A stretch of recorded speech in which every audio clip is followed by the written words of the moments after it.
Hello friends, मैं हूं अजीज शेख। आप देख रहे हैं movie stock movie explain channel, जिस पर आज मैं रिकेप और एंडिंग एक्सप्लेन करने वाला हूं माइक फेनेगल की एक और सीरीज मिडनाइट मास को, जिस सीरीज को मैंने 2 वीडियो में कवर किया है। जिसका रीजन है वीडियो की लेंथ जो हिसाब से काफी ज्यादा बड़ी हो गई थी, लेकिन 2 पार्ट मुझे लगता है इस जैसी सीरीज के लिए काफी ज्यादा जरूरी है, ताकि आप इस सीरीज को बहुत ही अच्छे से समझ सको। तो चलिए अब आपके टाइम को बिल्कुल भी ना वेस्ट करते हुए एक मेजर स्पॉइलर वार्निंग के साथ साथ एक छोटी सी रिक्वेस्ट भी, जो है चैनल को सब्सक्राइब, वीडियो को लाइक और शेयर करने की।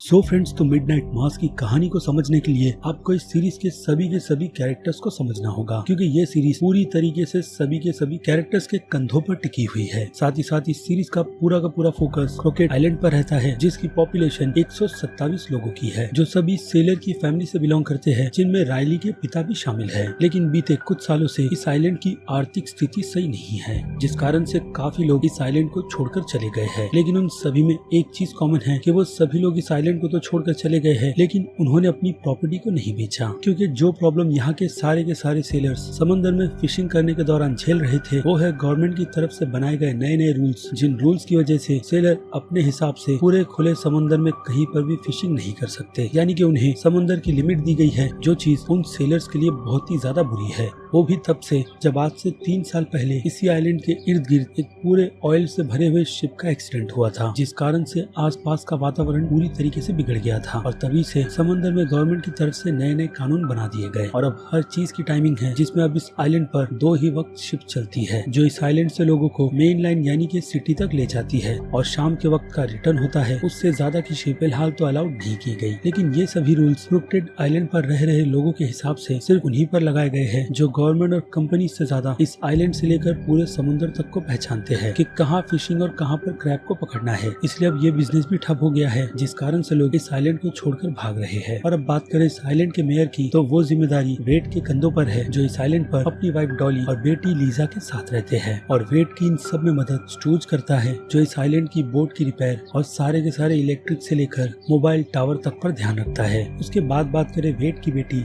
लीजा की, तो वो चल फिर नहीं सकती, क्योंकि इसके स्पाइन में एक एक्सीडेंट के चलते गोली लग गई थी, जो उसे और किसी ने नहीं बल्कि इसी आइलैंड पर रह रहे शराबी जो ने मारी थी, जिसकी आंख रोज इस आइलैंड के छोटे से पुलिस स्टेशन में ही खुलती है, जो पुलिस स्टेशन एक्चुअल में एक छोटे से सुपरमार्ट के अंदर बना है। और बात रही जो की, तो वो रोज शराब पीकर इस आइलैंड के लॉ को तोड़ने की कोशिश करता है, और हर सुबह वो इस आइलैंड के शेफ हसन से इस बारे में माफी भी मांगता है। और फिर क्या, हसन उसे अपने रास्ते जाने देते हैं, क्योंकि कहीं न कहीं हसन में इंसानियत बची हुई है, और वो जानते हैं कि जो अंदर ही अंदर घुट रहा है और अब तक कभी भी उभर कर बाहर नहीं निकला, यानी कि जो लीजा के साथ हुए हादसे की वजह से खुद को कभी भी माफ नहीं कर पाया और हमेशा के लिए इसी आइलैंड पर रह भी गया, जिसने कभी भी यहाँ से बाहर निकलने की नहीं सोची, वो भी अपनी बहन की मौत की खबर मिलने के बाद भी। और इस बात का भी पछतावा जो को है। इसके अलावा इस आइलैंड पर ड्रग बेचने का काम बोल नाम का कैरेक्टर करता है, जो इस आइलैंड पर नहीं बल्कि मेन लाइन में रहता है अपनी माँ के साथ। लेकिन जब उसे पैसे की जरूरत होती है, तो वो यहाँ पर कुछ लोगों को ड्रग्स बेचने के लिए आता रहता है, जिनमें जो वॉरेन, ओकस और श्रैफ का बेटा अली भी शामिल है, जिसे ना चाहते हुए अपने पिता के कहने पर इस आइलैंड पर आना पड़ा। यानी कि अली टीनेजर के चलते अपने डिसीजन खुद नहीं ले सकता, लेकिन वो अपने पिता हसन की तरह काफी ज्यादा धार्मिक है, जो इस्लाम को बहुत ही अच्छी तरीके से फॉलो करता है। और इस आइलैंड पर सिर्फ हसन और अली ही है जो अकेले मुसलमान है। ऐसे में कुछ लोगों को उनसे तो प्रॉब्लम होगी ही, जिनमें नाम बेव का आता है, जो इस आइलैंड के चर्च और स्कूल की देखरेख करती है। और फिलहाल तो इस आइलैंड पर उसकी सबसे ज्यादा दुश्मनी जो के डॉग पिन से है, जिसे देखकर हर बार वो काफी ज्यादा गुस्से में रहती है, और हर बार इसकी कंप्लेंट शैफ से करती है। बट शैफ ये बात बहुत ही अच्छी तरीके से जानते हैं कि फिन कितना ज्यादा खतरनाक है और कितना नहीं। बाकी बात कर ले फिर से हसन के कैरेक्टर की, तो इस आइलैंड पर आने के बाद भी उनका रुतबा इस टाउन में उतना ज्यादा नहीं है कि लोग उनकी बातों को सुने। लेकिन आज तक इस टाउन पर इतना भी ज्यादा कुछ बुरा नहीं हुआ, जिसके चलते शैफ इस आइलैंड पर गन लेकर घूमे, क्योंकि सभी काम बातचीत से हो जाता है। और बात करें शैफ की वाइफ की, तो उनकी डेथ कैंसर की वजह से हुई थी, जिसका दोष उसने कभी भी अपने धर्म को नहीं दिया, और जो कुछ भी उसकी किस्मत में लिखा था उसने वो सब कुछ हंसते हंसते कबूल कर लिया। लेकिन 9/11 के हमले के बाद यूनाइटेड स्टेट्स के ही मुसलमानों पर काफी सारी उंगलियां उठने लगी, मानो जैसे हर एक मुसलमानों के घर में एक लादिन पनप रहा हो। ये चीज शायद हसन ने भी फेस की, वो भी तब जब वो अपने करियर में काफी पीक पर थे। जिसके बाद एक पॉइंट ऐसा आया जिसमें हसन ने ये बात बहुत ही अच्छी तरीके से समझ ली कि अब हालात पहले जैसे बिल्कुल भी नहीं रहे और चीजें और भी काफी ज्यादा डिफिकल्ट होती चली जाएगी अगर वो जितने और दिन सिटी में रहने लगे तो। ऐसे में उन्हें एक अपॉर्चुनिटी इस आइलैंड पर आकर शेफ बनने की मिली, वो भी अकेले, जिसे उन्होंने आग बंद कर एक्सेप्ट कर लिया। लेकिन फिर भी यहाँ पर उन पर रिलीजन्स के चलते कुछ न कुछ तो बंदिशें है ही, मानो कि वो चर्च में घुसकर ऐसे ही उसकी तलाशी नहीं ले सकते। इससे उनका करियर भी खत्म हो सकता है जिसे बनाने में उन्होंने बहुत ही ज्यादा मेहनत की है। इसके अलावा वो अपने ऊपर के ऑफिसर को किसी भी लोगों की कंप्लेंट करते, यानी कि इस आइलैंड के लोगों की, तो वो भी उनकी बातों पर बिल्कुल भी ट्रस्ट नहीं करते। बाकी बात करें बेब की, तो बेब का भी नजरिया शेफ हसन को लेकर कुछ इसी तरीके का है। लेकिन कहीं न कहीं अली को मुस्लिम से ज्यादा क्रिश्चियन बनने में इंटरेस्ट है, वो भी साइलेंट पर हुए चमत्कार की वजह से, जिसके बारे में मैं थोड़ी देर में ही बात करूंगा। और ये चीज शेफ हसन को बिल्कुल भी पसंद नहीं है, क्योंकि स्कूल में बेब ने बिना टीचर से पूछे बच्चों को बाइबल प्रोवाइड की है और उसे पढ़ने तक की नसीहत दे दी है। इसलिए टीचर इरविन और टाउन के मेयर वेड और बाकी दूसरे लोगों के साथ स्कूल में मीटिंग भी रखवाई जाती है, जिसके रिजल्ट में काफी लोग फेवर बेब का करते हैं अगेन टाउन में हुए मिरेकल की वजह से, और कुछ लोग उससे सपोर्ट बिल्कुल भी नहीं करते। जिस बात को हसन यही कहकर बताता है कि अगर वो कुरान स्कूल के स्टूडेंट्स को बांटने लग गया तो फिर उसे कितना बुरा लगेगा, क्योंकि रिलीजन्स और सरकारी स्कूलों को बिल्कुल अलग अलग ही रहना चाहिए। लेकिन केस बेब के फेवर में ज्यादा आता है और शेफ हसन कुछ भी नहीं कर पाते और न ही मेयर कुछ बोलते हैं। लेकिन कहीं न कहीं स्कूल की टीचर एरिन, जैसे कि मैंने कहा, हसन की बातों से ताल्लुक रखती है, जिनकी सोच इस आइलैंड से निकलकर हॉलीवुड में एक्ट्रेस बनने की थी, क्योंकि एरिन का पास इस आइलैंड पर कुछ खास ज्यादा अच्छा बिल्कुल भी नहीं रहा, खास करके उसके बचपन के दिनों में, जिसके होने से उसकी माँ ने उसे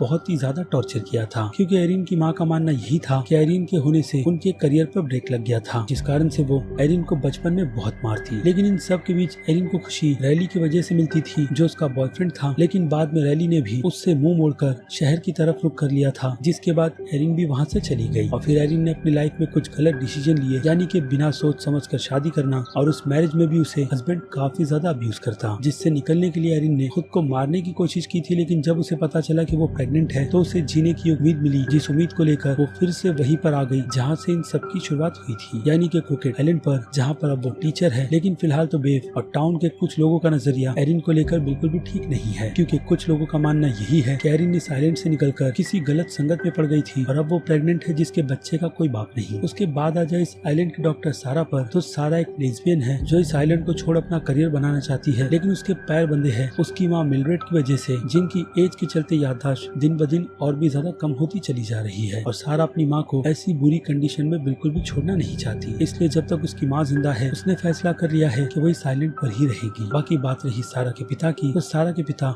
एक आर्मी ऑफिसर थे, जिनकी डेथ कई साल पहले ही हो चुकी है। उसके बाद आ जाते हैं फिन फैमिली पर, जिस फैमिली में माँ एनी और पिता एड है, जो अपने बेटे रायली से खफा है। लेकिन माँ एनी अपने बेटे रायली पर बहुत ही ज्यादा भरोसा करती है, जो इस आइलैंड से अपना करियर बनाने के लिए शहर चला गया था, जहाँ जाकर उसने अच्छी खासी जॉब और शेयर मार्केटिंग तक में अपने पैसे लगाए, जिसके डूबने के बाद वो नशे में धुत हो गया और इसी नशे में चलकर उसने कार से टीनेजर को मार दिया, जिसकी मौत का अफसोस रायली को आज भी है, क्योंकि उसे वो माफी उस लड़की से कभी मिली ही नहीं, जिसकी मौके पर ही डेथ हो गई थी, जिसके कारण रायली को जेल में 4 साल की सजा हुई और अपने अच्छे बर्ताव के चलते उसकी आगे की सजा को कम करते हुए उसे पेरोल पर छोड़ दिया गया है, जिसके लिए उसे हर महीने आइलैंड से बाहर सिटी में आकर रिहाइब ज्वाइन करना होता है, जहाँ पर उसके जैसे लोगों से यही क्वेश्चन किया जाता है कि उनका कंट्रोल अल्कोहलिक और लाइफ पर कैसा चल रहा है। जिसके एक सेक्शन के बाद फादर पॉल की तरफ से रिक्वेस्ट की जाती है कि बाकी के रिहाइब की कंटिन्यूएशन इसी आइलैंड पर की जाए, क्योंकि आइलैंड पर और भी दूसरे शराबी है, जो परमिशन फादर पॉल को बाहर से मिल भी जाती है। और अगला और बाकी का सेक्शन रायली का फादर पॉल के साथ होता है, जिनके कैरेक्टर पर मैं बस थोड़ी देर में ही बात करूंगा। बाकी आ जाए फिर से रायली पर, तो रायली के इस आइलैंड पर वापस आने से वो फिर से एक बार खुद को कनेक्ट एविन से करता है, जिससे मिलने के बाद वो उसे एक्सप्लेन भी करता है कि उसकी लाइफ पूरी तरीके से अपने माता पिता पर डिपेंड है। जब उसे एक दूसरी कैद लगती है और इस कैद से वो छुटकारा खुद को मारकर करना चाहता है, क्योंकि दूसरा और कोई ऑप्शन उसके पास नहीं है। और कहीं न कहीं रायली से एरिन भी गुस्सा है, जिसे वो छोड़कर अपने सपनों को जीने के लिए चला गया था। लेकिन अब वो दोनों ही अपनी लाइफ में मूव ऑन कर चुके हैं, लेकिन फिर भी पुरानी यादें इतनी आसानी से नहीं मिटती। और अब बात करें रायली के भाई वॉरेन के कैरेक्टर की, तो वॉरेन एक टीनेजर है जो लीजा को बहुत ही ज्यादा पसंद करता है। इसके अलावा वो और उसका दोस्त होकर चर्च के स्टेमिनार को भी अटेंड करते हैं, टाउन के बाकी दूसरे लोगों की तरह, वो भी सिर्फ और सिर्फ लीजा की वजह से। और अब बात करें वॉरेन की माँ एनी की, तो वो बस एक हाउसवाइफ है जो अपने पति और बच्चों के खिलाफ जरा सा भी गलत नहीं सुन सकी। लेकिन कहीं न कहीं एड को इस बात का एहसास है कि जो कुछ भी रायली ने किया था उससे उनकी लाइफ पर बहुत ही बुरा असर पड़ा है, और और ये चेंजेस खास करके फाइनेंशियली है, यानी कि रायली के चक्कर में एड की सेविंग्स के पैसे लग गए थे, जिस कारण से उनका बुढ़ापा फिलहाल तो इस आइलैंड पर कुछ अच्छी तरीके से नहीं कट रहा। लेकिन अब यही किस्मत है जो फिन फैमिली की बन चुकी है, जिसे ना चाहते हुए भी बदला नहीं जा सकता। लेकिन रायली को कहीं ना कहीं ऐसा ही लगता है कि उसके पिता उससे उस एक्सीडेंट की वजह से नाराज है, जिसका असल मतलब मैंने आपको बता दिया है। और ये बात एड भी अपने बेटे से करता है अपने बोझ को हल्का करने के लिए, क्योंकि इस सीरीज में एक पॉइंट सभी को माफ करने का आता है और सभी कैरेक्टर एक दूसरे को माफ करना शुरू कर देते हैं। और एड भी इसी उम्मीद के साथ अपने बेटे रायली के पास जाकर अपने दिल की बात बोल देते हैं और रायली अपने पिता की उस बात को समझ भी जाता है। और बात करें लीजा की, तो लीजा भी जो से बहुत ही ज्यादा नफरत करती है, लेकिन जैसे कि मैंने कहा एक पॉइंट पर वो ना चाहते हुए भी जो को माफ कर देती है, जिस बात को सुनकर जो खुद को बहुत ही हल्का फील करता है, जो धीरे धीरे अब खुद को बदल रहा है। इसके अलावा फादर पॉल और रायली की बातों से वो खुद को माफ भी करता है और जैसे कि मैंने कहा वो अपनी लाइफ में मूव ऑन भी करता है, जिसमें वो रायली को यही बताता है कि वो इस आइलैंड से बाहर निकलकर अपनी लाइफ के लिए कुछ अलग करेगा और अपनी बहन के ग्रेवयार्ड तक पर जाएगा, जहाँ जाने की उसमें हिम्मत नहीं थी। बाकी रायली के साथ जो ने भी रिहाइब ज्वाइन कर लिया है, जिसके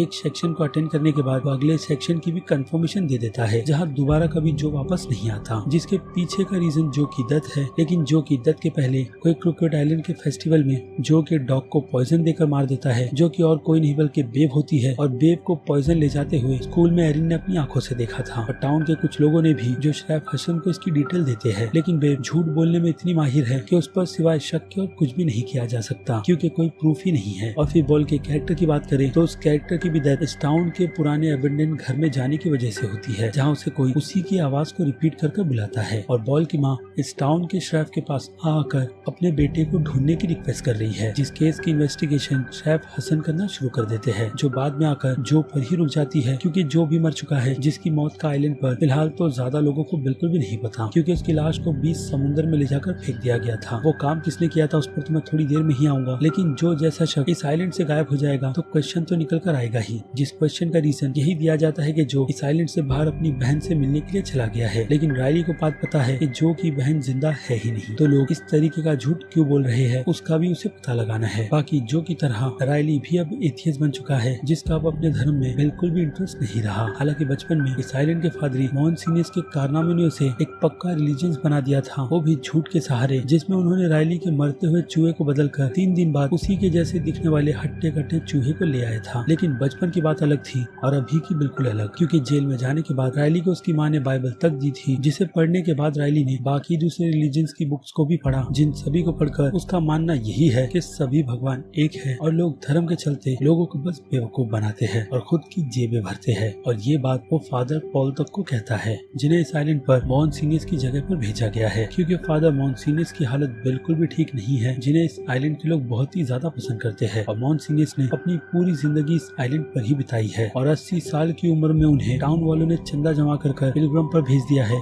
जिसके लिए वो बिल्कुल भी फिट नहीं थे। लेकिन फिर भी मोहनसिनियस की जिद पर उन्हें पिलग्रमेज पर भेज दिया गया, ताकि वो धर्म के रास्ते पर बिल्कुल ईमानदारी से चले। लेकिन मोहनसिनियस की हालत इतनी भी ज्यादा ठीक नहीं थी कि वो पिलग्रमेज पर जाए, क्योंकि आइलैंड पर आधी आधी रात को वॉरेन के अकॉर्डिंग उन्हें कोट और हैट पहने इधर उधर घूमते हुए देखा गया है। लेकिन श्योरिटी नहीं है इसी बात की कि वो फादर मोहनसिनियस ही थे। तो मोहनसिनियस की हालत की अपडेट फादर पॉल वहाँ पर आकर देते हैं, वो भी बेब को ये बात बताते हुए कि वो फादर मोहनसिनियस की हेल्थ के बारे में आइलैंड के बाकी दूसरे लोगों को बिल्कुल भी ना बताए कि उनकी तबीयत ठीक नहीं और वो दोबारा कभी भी आइलैंड पर वापस नहीं आ पाएंगे, जबकि सच कुछ और ही है। तो अब इस आइलैंड पर अजीब अजीब चीजें होना तब शुरू होती है जब इस आइलैंड पर रायली के साथ फादर पॉल एंटर करते हैं। और अजीब अजीब चीजों की बात करें तो मौत से पहले यहाँ पर अपर यार्ड के छोटे से आइलैंड से कई सारी बिल्लियों की लाश तूफान से बहकर इस आइलैंड पर आ जाती है, जिन्हें पहले तो देखकर ऐसा ही लगता है कि तूफान के चलते उन सभी की डूबकर मौत हो गई होगी। लेकिन शरैफ हसन के नजदीक से इन्वेस्टिगेशन करने पर यही बात पता चलती है कि सारी की सारी बिल्लियों को शायद तूफान से पहले ही किसी ने मार दिया था और उनके शरीर से सारा का सारा खून चूस लिया था, जिसकी एक झलक हमें इस शो में दिखाई भी जाती है। और उसके पहले किसी के होने की प्रेजेंट हमें अपवर्ड में तब दिखाई जाती है जब वहाँ पर वॉरेन अपने 2 दोस्तों के साथ सुट्टा मारने के लिए पहुँचता है और फिर शरैफ हसन की तरफ से इन सभी बिल्लियों को जलाने का डिसीजन ले लिया जाता है। बाकी वो अनजान एंटिटी हमें बीच बीच में एरिन तो कभी मिल्ड्रेड के घर के बाहर नजर आती है, जिसे देखकर मिल्ड्रेड यही कहती है कि वो फादर मोहनसिनियस थे। और ऐसा ही दावा तूफान की रात रायली भी करता है जब उसे उसी के घर की विंडो के बाहर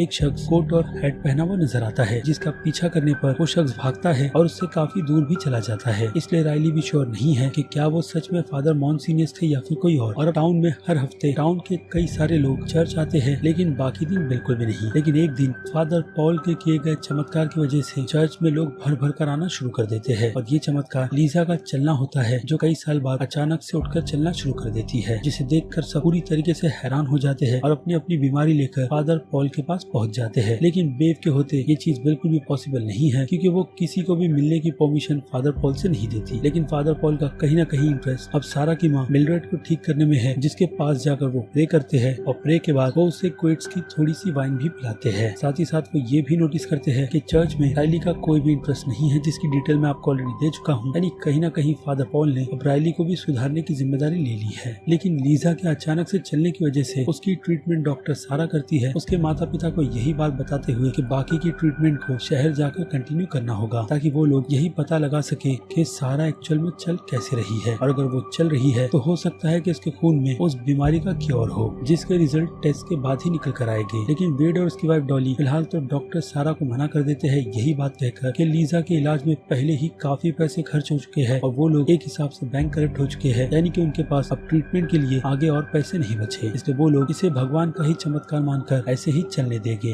वो भी बिना किसी ट्रीटमेंट के। और लीजा के ठीक होने के बाद थोड़ी हालत डॉक्टर पॉल की भी खराब हुई है और उनकी ये तबीयत बेव ने भी नोटिस की है, वो भी एक मिरेकल के साथ, जिसके बारे में थोड़ी देर में ही बात करेंगे। लेकिन साथ ही साथ डॉक्टर पॉल की बिगड़ी हुई सेहत उनके ब्लड टेस्ट का सैंपल भी मांगती है, जिसे देने से वो मना कर देते हैं, यही बात कहकर कि वो पहले से काफी ज्यादा बेहतर फील कर रहे हैं। दूसरी तरफ टाउन के लोगों के साथ भी अच्छा ही हो रहा है, जिसकी डिटेल हमें एड और फेन के कैरेक्टर को फिट दिखाकर की जाती है कि एड को अब पहले की तरह बैक पेन बिल्कुल भी नहीं है और एनी बिना चश्मों के सब कुछ देख सकती है। बाकी डॉक्टर सारा की माँ मिल्ड्रेड भी अब धीरे धीरे चीजों को याद करने लगी है और ठीक ठाक से चलने भी लगी है। लेकिन सब कुछ अच्छा ज्यादा टाइम तक नहीं चलता, जिसमें हमें सबसे पहले तो फादर पॉल की डेथ दिखाई जाती है, जिनकी मौत के कुछ ही मिनट बाद वो फिर से जिंदा हो जाते हैं, जो कि अगेन एक मिरेकल है। और इस मिरेकल को होते हुए बेव, मेयर, उनकी वाइफ फर्स्ट टूटने तक देखा है, यानी कि उनका बिलीव अब अपने धर्म में और भी काफी ज्यादा हो गया है। इसके अलावा एरन की जो प्रेगनेंसी थी, जिसकी सोनोग्राफी हमें स्टार्ट में ही दिखाकर ये कंफर्मेशन दी जाती है कि एरन प्रेग्नेंट है 20 हफ्तों से, लेकिन दूसरी बार चेक करने पर एरन प्रेग्नेंट ही नहीं हुई, इसकी कंफर्मेशन हो जाती है, जिसे लेकर अब एरन इतनी ज्यादा टेंशन में हो जाती है कि उसे शहर जाकर कंफर्मेशन का चेकअप करवाना ही होता है, जिसकी रिपोर्ट के बाद उसके सामने ट्विस्ट यही निकल कर आता है कि वो कभी प्रेग्नेंट थी ही नहीं, जिसे लेकर पहले उसे ऐसा ही लगता है कि उसका मिसकैरेज हुआ है और इसे लेकर वो काफी ज्यादा टूट भी जाती है। जिस अकेलेपन को दूर रैली उसके साथ रहकर करता है, जिसमें बैठकर वो दोनों मरने की ही बात करते हैं और अपनी अपनी एक्सप्लेनेशन मौत के बाद की देते हैं, जिनमें राइली साइंटिफिक बातें कर यही बताता है कि इंसान के मरने के बाद चीजें किस तरीके से उसके सामने होना शुरू होती है। और ये डिटेल मुझे लगता है आपको खुद सीरीज को सुनकर लेनी चाहिए, जो काफी डीप और बहुत ही ज्यादा मीनिंगफुल है। दूसरी तरफ एरन आस्था में बिलीव रखते हुए अपनी बेटी के मौत पर यही डिटेल देती है कि वो भगवान के पास हंसते खेलते वापस चली गई, जहाँ वो पहले से काफी ज्यादा खुश है। यानी कि एरन ने यहाँ पर खुद की मौत की बात नहीं की है, जबकि राइली ने ऑलरेडी अपने बारे में कहा है। इस सिचुएशन से दोनों एक दूसरे से काफी ज्यादा कनेक्ट होते हैं और रात को राइली एरन से मिलने का प्रॉमिस भी करता है। दूसरी तरफ जो रिहाइब के बाद बियर को हाथ तक नहीं लगाता है, जो चीज शेफ हसन भी नोटिस करता है। इसके अलावा फादर पॉल सूरज की रोशनी से डरने लगे हैं, जिसमें हाथ डालकर वो यही टेस्ट करते हैं कि सूरज की रोशनी उन्हें जला देगी, लेकिन वो ये बात फिलहाल तो मेव को नहीं बताते, जो इस बात को सुनकर शायद बहुत ही अलग तरीके से रिएक्ट करेगी। इसके अलावा अब फादर पॉल खाने में भी बिल्कुल इंटरेस्टेड नहीं है, बल्कि खून में है, जो गलती से उनके हाथ के क्रॉस की वजह से कट जाने से खुद ही का पीते हैं और बाद में तब जब वो जो को गले लगाकर गलती से उसे बेंच की तरफ धक्का दे देते हैं, जिस कारण से जो का सर बेंच पर लगता है और उसका बहुत सारा खून पर्स पर फैलना शुरू हो जाता है, जिसे फादर पॉल वहीं पर पीना शुरू कर देते हैं और देखते ही देखते जो की वहाँ पर डेथ हो जाती है।